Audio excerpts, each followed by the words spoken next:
Whalawhala ia tu kia tatolo osi mata ka pisinga mata kinanga ko whanonongo mai ke tatolo LEOTAOGO Pasifika LEOTAOGO NIUE Moai TV ono waru tolu whalawhala ia tu kia matolo osi ko whanonongo mai ke whiawhinei ko nei ko enoka Jessup hea ko tangata hoa ko poisi etu so lai whakaui ko le riu tatolo ke whiawhia ke whiawhi mamnaki ko mawhala matolo le riu mai he tau whakawhikawanga pia fo kia matolo tau whanau ne riu mai he tau whakakwanga kia matolo osi ne whanonongo mai ke mangalahi nei ko Brisbane whakawhiawhi te tau whakalofa. Pia fo kia mutu na whanongo mai ki motu ko New Zealand whalawhala hea tu kia mutu rosi.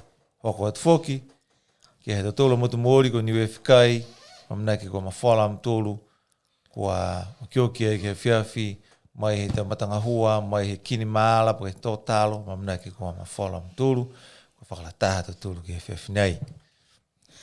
Aho tolong fulmata ko ha hiko ia he mahina whalawhala hia tuke mtolu osi whanonongo mai ke le teo ono waru Pasifika TV hanei hata tolu tangata o ta whekau mai o kalana New Zealand i whamawriamu.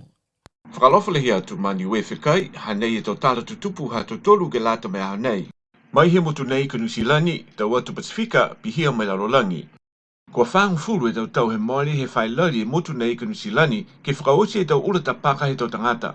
Haine whai tata atu ke tau lari halo turu ke whakaosi e tau whakanganga he tau tapaka he motu nei ka hoko atu ke tau uawhi uafumarima. Ui mai te kitaki he mtakau ha Ash ko ia ko Professor Robert Beaglehole ka onono atu ke whangu furu e tau pa moale. Mai ke tau tangata he tau mga hala nā ke ula e tau tapaka ki loto he tau ofisa pihia ki loto he tau whakarere lau pa sese. Pesi ni ha kua kamata ke tau hifo he tau numala he tau tangata ne whai ula tapaka, ua fruma ua he tau pasene he tau mauri mai hongo fruma ono he tau pasene he tau tangata Pasifika ne whai ula ngaia he tau tapaka. Ui mai foki a Professor Beaglehole, ma whane loto hana ha kua kisia ke tokolonga whakahanga he tau whanau fuata, e nakai ula he tau tapaka.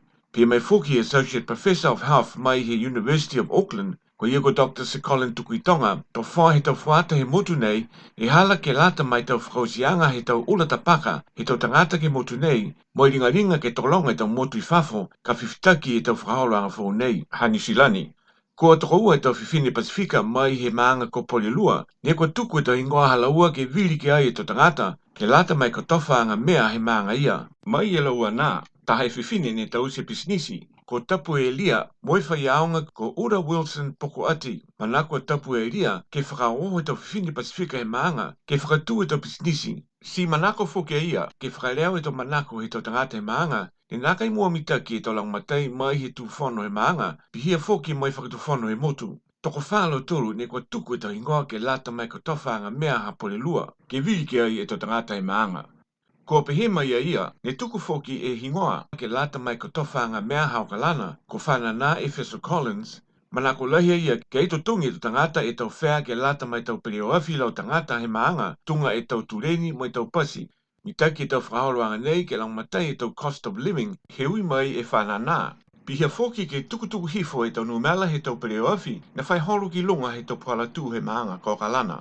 Tahi kumi anga ne whakakise mai, ko i fitung frumatulu e tau paseni he tau numela he tau tangata he maanga kokalana ni o moi e tau whakaoloanga nei. Ke whakausi aki, kua tupe lahi he whalu e tau mtakau he tau watu Pasifika, hanga wai ke tau amamana ki anga he motu ko Iapana, ke whakatomo hifo e tau vaikona po ke tau nuclear waste water ke tau moana he Pasifika. Koe mtauru he maina nei ne kua whita he kamata tā langa i motu ko Iapana e tau lākau ni mai ke whakaonga mo lau aki e tau vaikona mai he whare koe Fukushima Nuclear Power Plant. Ne kua naka i whakaonga he motu he malona mai he tsunami ne tōke motu he aho hongfrumataha he mahina masi e tau ua awhengfrumataha. O pehe tau longa e tau mtakau mai he tau Pasifika pihia mai tau NGOs kua ailata ke whakaonga he motu ko Iapana e tau moana he tau Pasifika mo tolu aki e tau veve halo tulu. Ko ari foki alo tolu mai he mtakau nā koe Pacific Collective ke maua e taha whakamamaanga mai he Pacific Ocean Commissioner ko Henry Puna mo e mtakau koe Pacific Panel of Independent Global Experts on Nuclear Issues. Hanga wei ke tau whakaikuanga e tau whono alo tolu me motu ko Iapana whakalataha mo International Atomic Energy Agency ke iloa e taha whakahikuanga he tau amamna ki anga he motu ko Iapana. Pena e tau tala tutupu ha tau tolu ke lata mea nei ko whaama wilia mo nei ne manghau atu mai kau taha koe Pacific Media Network.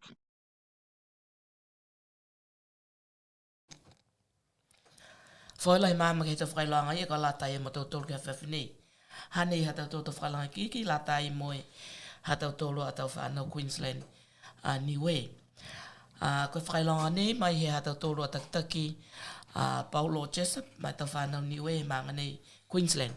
Toa hae, ia i taha whakaloanga whakamaanga community activity, ko manaki e whakahoko he aho whaiuma uofu mawha mai na September. O whakaloanga nei, ko manaki ke lata ia mo whakamatapatoa ki e wangahau Niue ha tau tolu he mahina au ke topa. Ko e whakatoa he to whakaloanga nei, to whakailo atu he to mga huku e i mua, kai mamanaki mai a tau tolu.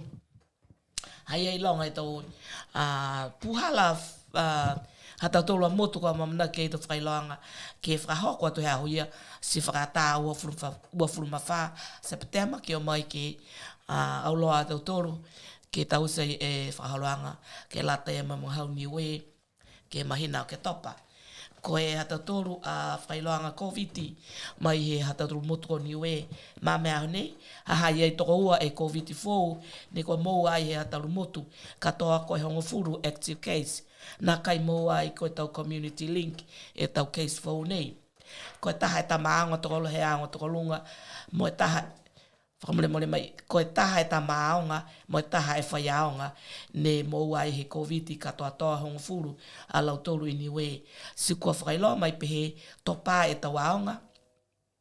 He mga hone kai whaka hoko ni e tau aonga he tau whanau ke hala tolu tau kaina no nofo mau.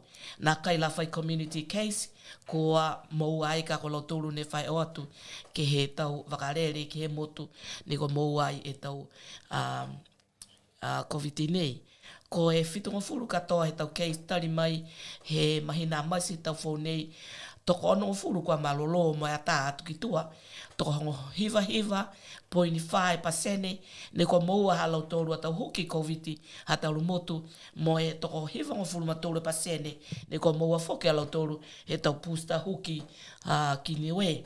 Sipihia tau walatala COVID ke update mai ha tau tolu he mga hone ki Niue ka e mamanaki mai kua maloloa mtolu i Niue pia foki ni a mautolu ke he motulahi nei ke Australia ai ko motoru ni Niue kai mitaki kua huki si pia he whailoa mai foki he parimia tau tolu whakahala i tau tangata nena kaila mo e tau huki kai tau taha e tau riongi mai ore atu ke tau tolu ke whamalolo mo e reweki e tau ngangao he maho nei kua na kaila ngā luia.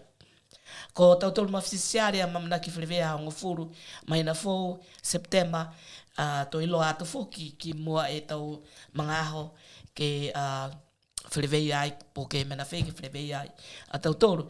Kai whina to mga aho whiawhinei e tau ui whakaalafu mahaki ke he tau mamatua tāne a tautolu.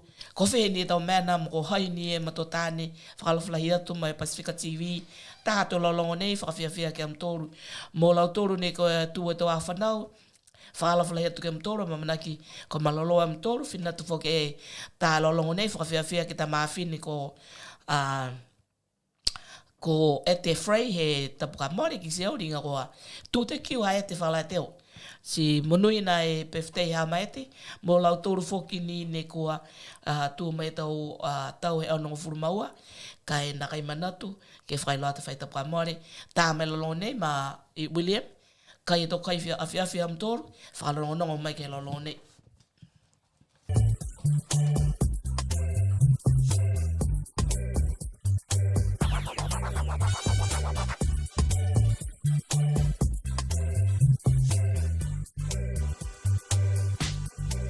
Koi fisisi ale,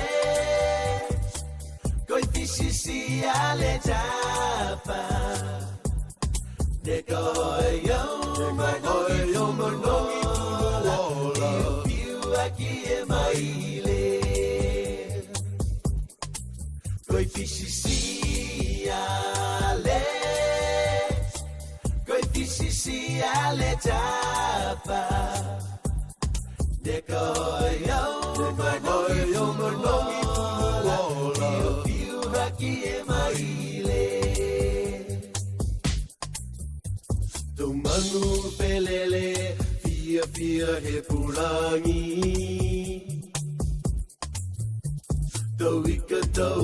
Tauika he moana. Oi kua kate, pine moe tama. Koi fisisi ale, koi fisisi ale tapa. De koyo manongi tulola, piu aki e maile. Koi fisisi ale, fisisi ale tapa.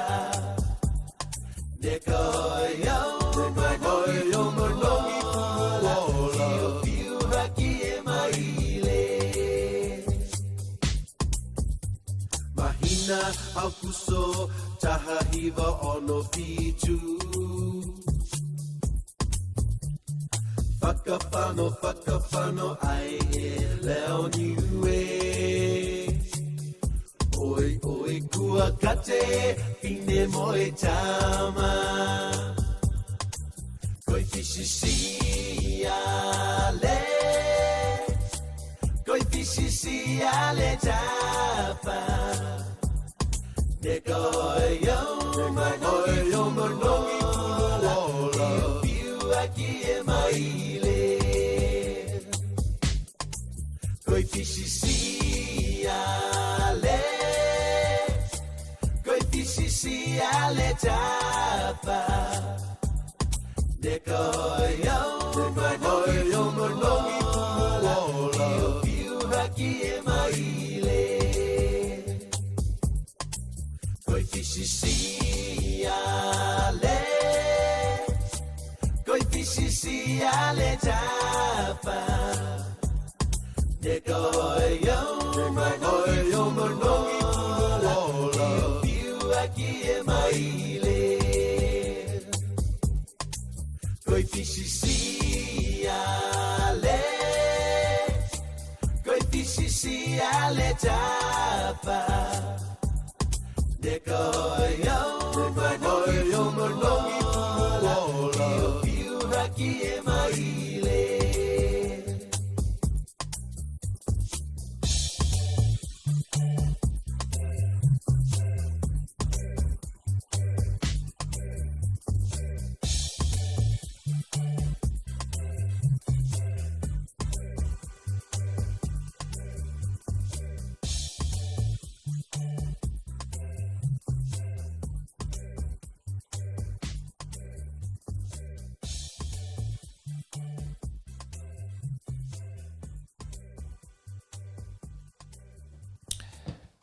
Ai mataka pisinga mamnaki kua tutua mtulu me kuri mai ke tau lea fuluflola ia kua tā mai William tola whakaue kua le riu tutulu ke freeway ai ke he awhiawhi nei.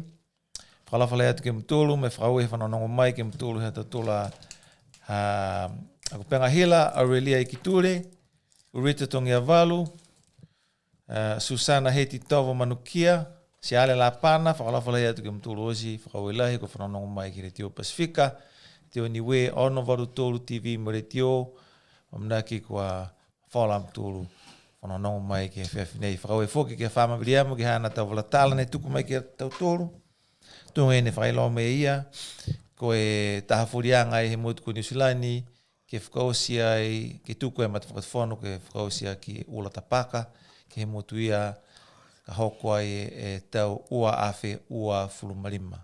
Tola he ita ke tau furianga ia, mamnaki ke holoma whala, me kau tū ki ai e tau mamnaki ange kua whaka malolo mai fōki he tau tola ke kāwhoko Dr. Colin tuku i tonga, ke o moi he tau whāta nei mo e tupuhake e mata kupu ia koe whakausianga ki ora tapaka. Koe mena mitakila he ia ke muitua tau tōru ke whakatawhanu ia mo e o moi ai ke monuena ai osi ni a tau tōru osi tau tangatani no nofu ai ke he motuia ko Nisilani piha fōki ke he lalulangi katoni. Piha na kai ma. Koe tāna pata whakatuwhono ia, nāi ke whakatuwhono. Ka koe tāna mena e whoki a ka hae waha ni a tau tōru. Ne mua whoki tonga ngāo, lahi tonga ngāo e mua e taura tapaka, ka koe mena kua lewa whoki tia mo e hoko mea ke mo nei, tōta he mawhisi whoki a koe aiti ula tapaka, ka koe no, koe ula te to mena pui. E loko tō veipa ka hae whatalau. Ula te hae paipa hila ia ka hae whakalata. Ia, ai koe paipa tunga tō tōri uta, ka koe paipa hila. Koe whakaholo ki mua ka hae tō ilo he tō tangata, me tō puhala maua tupe tō tahi whiawhia whoki longa na ka hae e kua matutaki whakatuwhono. Ke lewe kia ke he tō tōri tau sino ke malolo. Si pia ma tō taina, koe tahana whakatuwhono ia whoki ha mau monoka ni taria lahi. Ke waula tapaka, lewe ke tau sino ke malolo. Kai moha ia koe mena ni tangata ia hake he loto. Ke whanongonongo mo au mamo i tau pua ki a kwafu, he tau e kakafo. Kai whakahoko atu i tau whakalawalahi ki a mua mawaka mo sapa, mo hea mua matua i loi au koe ringa riwa to ia ki Okalana niue whalateo i tau pua hau. Whalawhala ia, pe haka maka koe mōri, koe tō taha e whiawhia lolongo e longone tō lolongo e tō matuatua ia ma i one pata.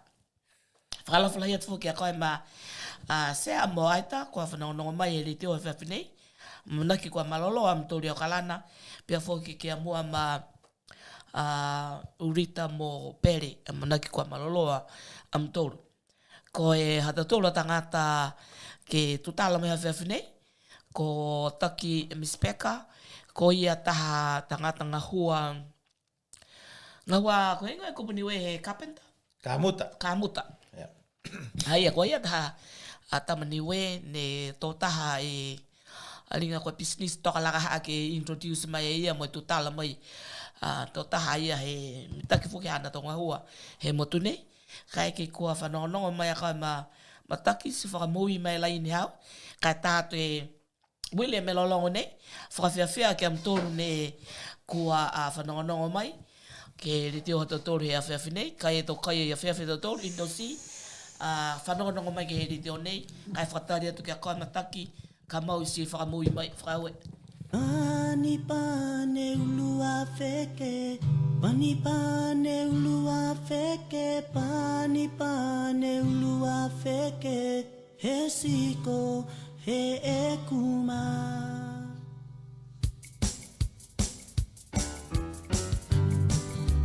Tolu e tamafuata, leo ke tatawhanga. Ua tō e maupu, ua lifa he waka. Ua ki a koe makiu, e whaipe tau mo lele. Ua ki a koe makuma.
Ko e whakatari a tau tōru ke hea tau tōru matakainanga nei, pe he mai a ia, ko e still waiting. Ke ringa ki se ia tau a maua he. I think he's on now. Turn him up. Hai.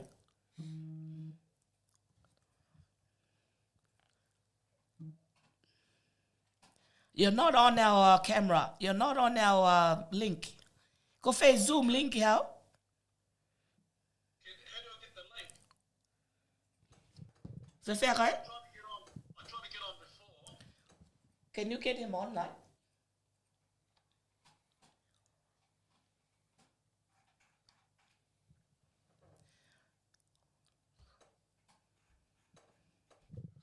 We can see you on my phone. We can hear you as well.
Ma dag vrouwe he talia ma wa ole atu ke khoi ke whakarataha mai ke he tūla leo taongo Pasifika. Le teo niwe ki he whiawhinei. Kau ilahi ke hawa mga aha kua talia ke tutala mai ke latai mo hae tūla leo taongo. Nongana na kai?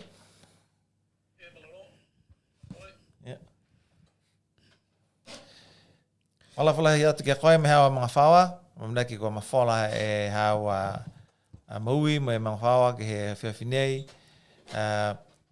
Koe tutala hata tōru ke lata me whiawhinei, koe tutala mo e tuka te mga aho ke koe ke whakamama mai e hawa taunga hua.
Can't hear you.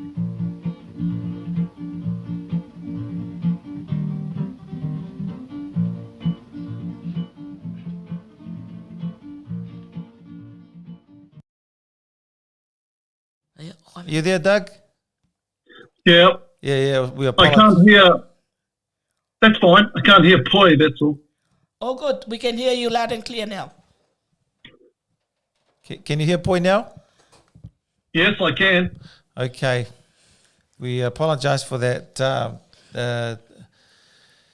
difficulties with the with Yeah, my Zoom sound's not working, but it normally works. I normally have okay. You don't have I normally Zoom on every week. you don't have it on mute? My Zoom? Yeah, your Zoom. That's all right. We can hear you clearly now, even though we can't see you. Can we see him? Yeah, we can see him on my phone. I'm not sure if he's You there, Doug? if he's live or online though. I can't hear. Okay. That's fine. I can't hear Poi. Okay. Okay. I went in to get the link, but it didn't come. It didn't respond with me. Can you hear Okay. Can you hear Boy now? Yes, I can. Okay. Great. We apologize Yeah, for thanks, that. Doug. We apologize for the technical difficulties, Difficulties with but we the, appreciate the time you've given us to be interviewed. I've lost Yeah, him. my Zoom sound. No, you're welcome. Working, but it normally works. I normally have Oh, he's going double. Okay. No. We can do another time. That's available. You don't have it on mute? I lost you again. Yeah, you do. That's all right. We can.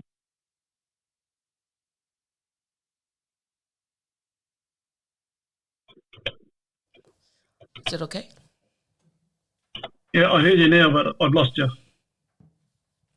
Can you hear? I can hear you now. Yeah, well, but just talk on the phone. Okay, that's fine. Yeah, okay, cool. All right. Doug, please if you take some time to introduce yourself and just share us a little bit about your background and you know your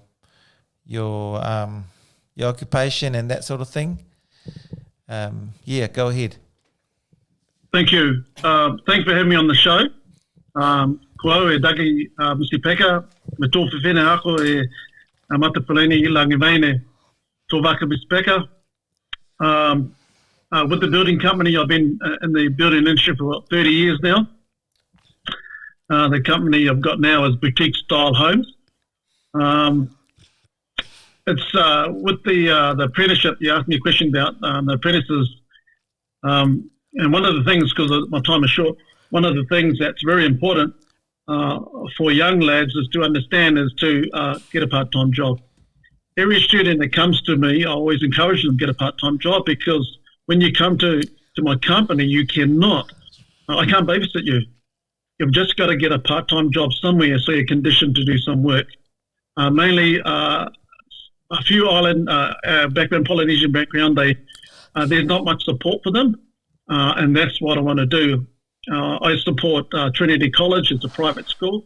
They send me work experience people, and every person is worth their weight in gold, and I encourage that. Again, my time is short. I want to encourage all Niue people that wants to go ahead in life is to get a business and but collaborate with other people. What else I'm going to say? In 2015, I had a meeting with Toke. I went to Niue. I had a meeting with Toke regarding the aged care facility, and it was sad to find out the answer was that the actual hospital does not have a facility for the elderly folk. My function was to try to create a system so that a Niue elderly can go back home to Niue to live there. What we find out I found out then Toke was explaining to me that there are no facilities, the medical situation is not good. You know, they don't have a dialysis machine, which really would be really grateful for elderly folk. So those were most of my function was then, and I've been to Niue a few times thereafter, looking at ways of trying to help our people. In New Zealand, I'll be there in New Zealand in September, end of the week of September. I meet with a couple of builders, MMB Building Company and Dublin. I encourage them, we'll meet again, and I encourage, hey, look, guys, just I want to inspire them. I don't know everything, but I'm there to see what I can do for our people. I see that Australian has a commission in Niue. I'm just trying to see if there's a link there to help our young people that are on the island to get some more experience off the island, because I think that'll be extremely helpful. What else do I need to say, because my time is short? Can you ask me a question? Okay. With our Niuean community here in Queensland, how hard do you reckon for somebody, coming off school to have qualifications to get apprenticeship maybe, or what's your advice for our school leavers here or Niueans want to join in that field of work? I think that's a really good question. I really want to help our Niuean people, but they certainly need to do some work at home. They could have a vehicle for start. They could have an attitude to work. The building industry is a very hard industry. There's a back door of hire people leaving the industry, but there are also good opportunities for young people to come into the industry. My door is open, and I'm always offering an apprenticeship for people, but I sift through that. I look for the right applicant that will meld or gel with me. I'm always open. I really want the Niue people and the people I want to support. Hey, send them to me, and if they don't perform well, But like I said, they need to get a part-time job before they come to me, because I really don't want to babysit the children. They need to have a vehicle, which that's the industry standard. So end of the day, I have work experience. I've got 3 lads that's coming to me second week of September for their work experience. That's through the first stage of construction, and that's, like I said, that's Trinity College that supports, and I support them.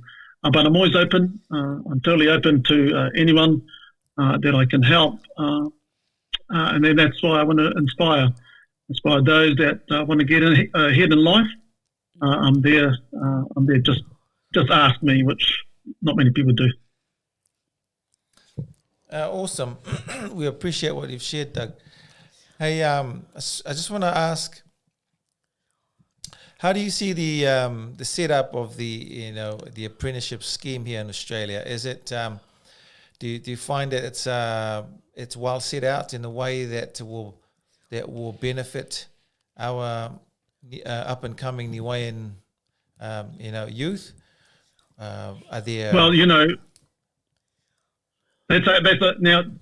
know that the Australian government gives an apprentice $20,000 to start up?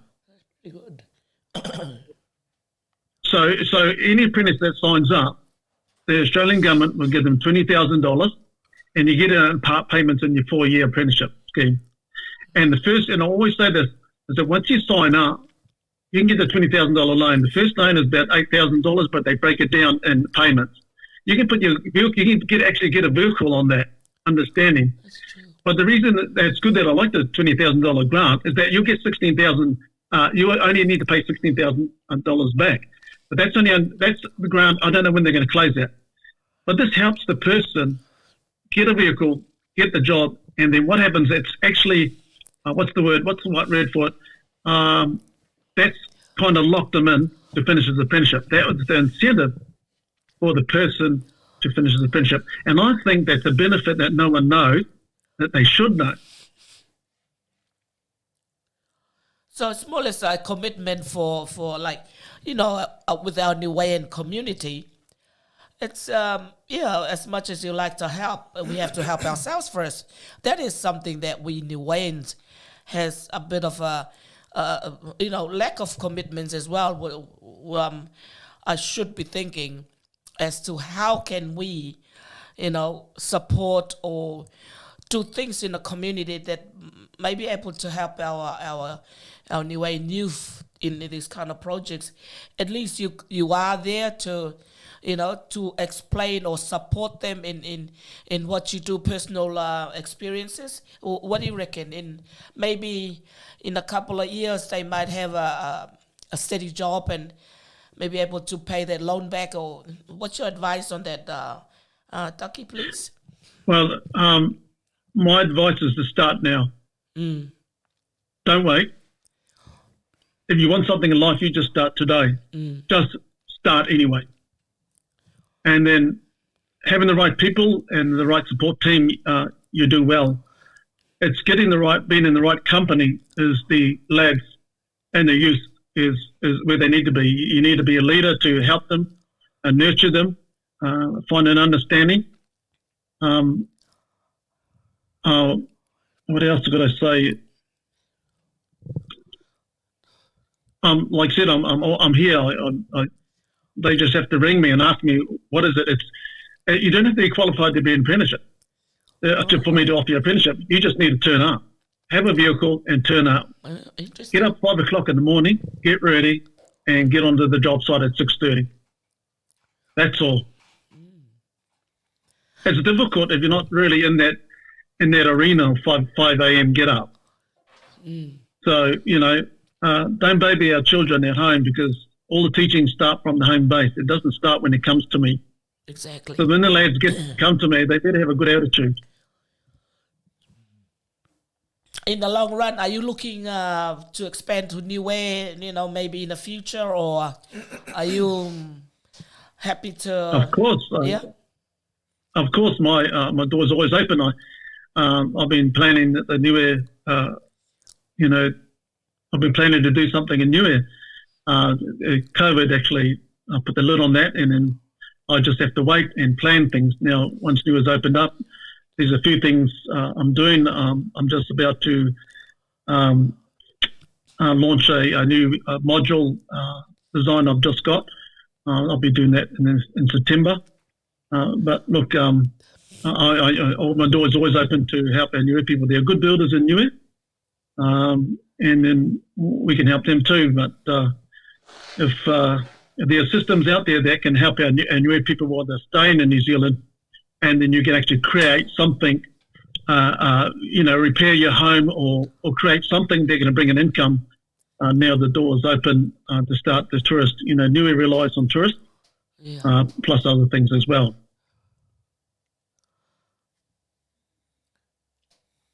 I hear a lot of Niueans like myself looking into helping to rebuild your home. Maybe one day, is there any advice that you want to let the people who are heading back home? I know a few retirees are heading home, wanting to get some builders to help with their old homes to bring them up into living arrangements again. Well, that's a good question, Poi. I think that we always say one day, and that one day never happens till we pass away. So we got to understand one thing: if it's somebody needs to do something, let's do it now. Get the families together, gather the families together, come together, have a look at your land, and look how you can develop your land. Get advice from someone that knows more about your land, your contours, what the soil tests are like. There are a lot of designs that you can do. I mean, I had a suggestion when I was in Niue, is that don't demolish your slab at high on your land. Just punch through it and build a suspended floor on top of it, so that all the materials that's gone in the past is still on the land. And because our houses have been damaged and right through for age, I think that was a good idea. So that was one of my suggestions. But I think that we wait around, we talk a lot about things, but we never seem to do it. And it's all about action. We talk about it. My dad always says to me, "Don't talk about it, just go and do it." Cool. Very true, very true. Now, Doug, just out of interest, you mentioned that you build boutique homes.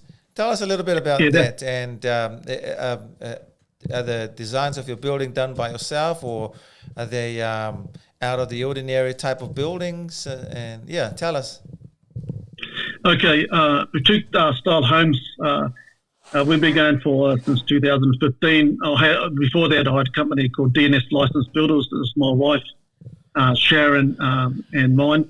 But I had a friend that told me we'd better upgrade the name to boutique style homes. I like challenging blocks. I like different blocks. We build fairly large homes. We renovate large homes. At the moment, I'm taking the house over to Macleay Island, which is only in Reland Bay. You go across the barge. We're going to cut that house in half. We load it on the barge, and I'll put it back together once we're on there onto island. I've got a few projects. There's another project I'm doing in the warehouse. Is that there's a modular. I build modular at home, and I take it to. I took one to Russell Island. Some of those that have been watching me. I build them in the factory and then we transport them to wherever. So I've got a new design just coming out now that will, because the market wants people to live, let's say the market wants people to live at home with their parents. So I've got single bed studios, and I've got 2 bedrooms, and then I do a lot of stuff like that. We're always open to the market, but like I said, I do a lot of sloping block designs. I like to challenge on that. There's a lot of flat blocks, but there are a lot of builders that they can have that. It's not so challenging. Yeah, I like the challenge for boutique style homes. Awesome, well done.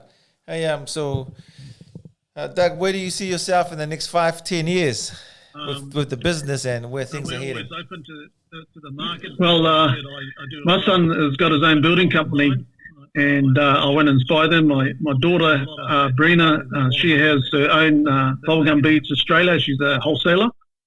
My wife, Sharon, has, my daughter has 2 companies. She's on, she supported the Niue community with Breezy Steps. Yes. And my wife has 2 companies, Shazam Creations, and her latest launch was Nesian Love Designs, which people don't know that's a Niue owner. So I want to encourage my family to press on. You know, if you don't start a business, you can't help people, and you can't employ people and help them by, you got to start something. And then I'm in that situation where it's encouraging to watch my family grow and help community. In 5 to 10 years' time, I'll be still building, helping my son. Wherever I be, I'll still be trying to help someone. So, Elahi, Otulo Taki, apologize for all the technical problems we're having with you tonight. Unfortunately, we could not see your face, but I'm sure a lot of Niueans is hearing from you tonight and probably wanting to know more about you. So we'll give you the rest of the time to say whalawhatu to your friends, families, wherever they are. We'll give you the rest of the time. Thank you. Thank you, Poi, and again, guys, thank you for having me on your show. I just want to give my love to Mum. Mum, I love you. Can't wait to see you again in September. You're turning 92, I see. I was 92 or 93, one of the two, on the 21st of September, and I'll be looking forward to that. Again, for all my family and friends, I just want to give my love to you and all. Again, those who need help, just ring me and ask me. I'm approachable. Again, look forward to coming to Niue again in the near future. There's a few projects I've got to do there. Again, those builders that are in New Zealand in September, we'll be meeting again. And I just want to encourage you, inspire you again in the last week of September. So again, thank you for having me on your show. And whakawilahi. Whakawilahi me Doug. Whakawilahi ki he hao mga hao, whalawhalahi ki koe me mga whawa. Manuine po. We'll definitely keep in touch and all the best. Ke manuine po, tori whalewehia. Manuine po. Owe. We'll ask William. Whamale malema William. Tāme talolongo ke whawhiawhia ki ataki mo lau tōru ne whanongonongo mai he awhiawhi nei. O i tulau mataki ki hawa tau whailoanga mai ki hea matura tau whanau Niue. Ko mutoro ne whia manako. E tunga he talhau e ia. Kumi atu ke ia. Ua na nofa tau tōru ke mā po ke whuwhokerea. Toa iloa tau tōru ha mea na kai ke kua. Ko ngā hua na tau tōru koe nonof. Ai iloa tau tōru ke tūtala. Whia lohi e ia ke ka iore ato tau tōru po ke kumi lang matai atu ke ia. Ko ia nofua ia i Queensland. sia mamna ke au ma tau mamatua mtoka pisinga kumi atu ke ataki ka eke ko whamanako mtoke iloa wharua whakaholoanga po ke whakailoanga he ana a tālanga whare ka muta whare kai ko mtore fe atu ki niue haia tala hau ke ia finato ki niue kai tamai ma William Talolo whawhiawhia ke ataki mo e ma whaua pia ni ke mtore le whanongonongo mai.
Tako pisang mata kay nang kata mai te tolo fakosiang ke te tolo area taongo ki hafia finei riuni tu ko te fkawe ke ia tagi misipeka ki hana mangaho ne tutala mai ki lunga i he pulangi ki te tolo area taongo niue Pasifika mai TV on waru tolu ke lata e me hafia finei ko ia koe taha tangata ngahua kamuta ko ia ne fai foki a ia he tau Bisnisi hana ne ngahua e ki tō ngahua kamuta pihia. Manako lang matai foke ia. Manako lahi foke ke lang matai e tau whanau Pasifika. Muatu ke tau whanau niue ke tau whahe ngahua pihia, tau whahe ngahua tā whare, kamuta. Tau whahe ngahua pihia ma tau kapisinga. Manako foke ia ke whaka laulahi a te hana bisnisi. Moe hana lang matai. Ke tau pahare tā whare ke motu ko niwe mai lang matai foki. Ke aro tūru ni ngahua pia ke motu. pia foki ke tau tangata tā whare ka muta Pasifika ke motu ko New Zealand i whakauilahi mataki ki hawa tau kupu mai tau tamatama mai, mai tau whakakisi mai ke tau puhala ke mai ke ai e mua atu ke tau whata mui ke huhua atu ke he tau matanga hua pihia matanga hua ka muta whakauilahi. Tako pisinga, koe aho tapu nei, koe taha aho tapu mahuinga foki, koe aho tapu ke whakamanatu ai, aho he tau mamatua tāne. Se mana kuau ke tuka te tau ui, whakamanuina, ke he tau mamatua tāne, ne whanonongo mai ke he tau tōra LEOTAOGO NIUE ke he whiawhi nei. Hoko atu foki e ui whakamanuina ke he tau mamatua tāne, ke he tau mamatua osi. Tau mamatua tāne osi nana nofu ai ke he manga lahi nei ko Queensland, hoko atu foki tau wala ke motu lahi nei ko Australia. Si pihia foki, ke he tau tōra tau mamatua tāne, nofu ai ke he motu ko New Zealand. Mana ko ke ui atu ui whakamanuina ke taha hao ka tau mamatua tāne, ke he motu ko New Zealand, ko Simisoni Edward Iki Mau, mna ke kai ma angkolo ko manuina, mai malolo e sino ke tu mau ke mo i fia hoko te foki ke tatola ta mamatua tāne ke na nofu ai ke tatola motu mori ko niue whikai. Kia koe mai matua palimia ko Dalton Tangelangi, whakalawhala te ka koe ko matua tāne ke tatola motu katoa, mna ke tu mau e malolo he sino, mo e malolo foki e tau. Taua ke tari mai, tari hana a koe. Ai, mea, hai ni ne... whakatari ngai ni. Hoko mai, ai te petu petawa. Kai pia foki te mamatua tāne ne toa e ke motu. Munuina ke mtulu osi, malolo e tau sinu, tu mau ke te ngahua, ke tō e tau tālo. Kai tau peka, kai tau lupe. Ia, kai wā, nai mna tau ulisi kua kahani ke motu. Motu ka hai te manu. Kai whakalata ni ka haa ke he mana kai lata mai ke whiawhi. Tamai ni whakalata. Tamai ni whakalata. Pia ke mtō ni hefu ke hiuri hanga. Ia, nina mtō ni hefu ke pahu. Pia foki ke mtō ni amida unga. Whangai ta puaka. Mna ke mnuina mtō rosi. Kia mnuina e aho e tau mamatua tāne. Mnuina. Ia, mawea mau manoka e whawhinei. Mna ke tautolu ke riu whilewea mo e tautolu ta hamatua tautolu he Pasifika TV, te whanau niwe he whaitapu hau. Ka kia mnui na mtolu to mamatua tāne tunga lata e nok. Mo atu ka mtolu niwe ne, kai tau lupin tau peka. Mana tuatu mo e whia i whoka ta anoka he whia kai ta maunga e we nok. Kisi au ka hae pōko he tau whaua tau puaka. Iwe. E ni mai niwe. Chai he kau ka hao me hanam, ta kau ka tau puaka. Aha e. Hai e machei. Ta lule no ka hai se pungako ka hai. No ne no ata la e nok. La tai whanau hi a ke whase ga. Risi ka hai ma mta hui ki whafo ha ke lata mo mea e ne no whati. Hai a ke a manui na mtore to mamatua tāne whaitapu nei. A mamanaki whlewea ta tole whaitapu hau koe matua ni he langi takitaki manui na mai ta toro. A ta toro a matua rifu pare mea ki niwe. Mamanaki ke whlewea moia kai i loa mai hana tonu. Tau mangahu whilewea tau tōru. Nono wha am tōru mai manuina, koe atua ni Yehova he waha loto, mu tōru kia, poisi e tu mga watu.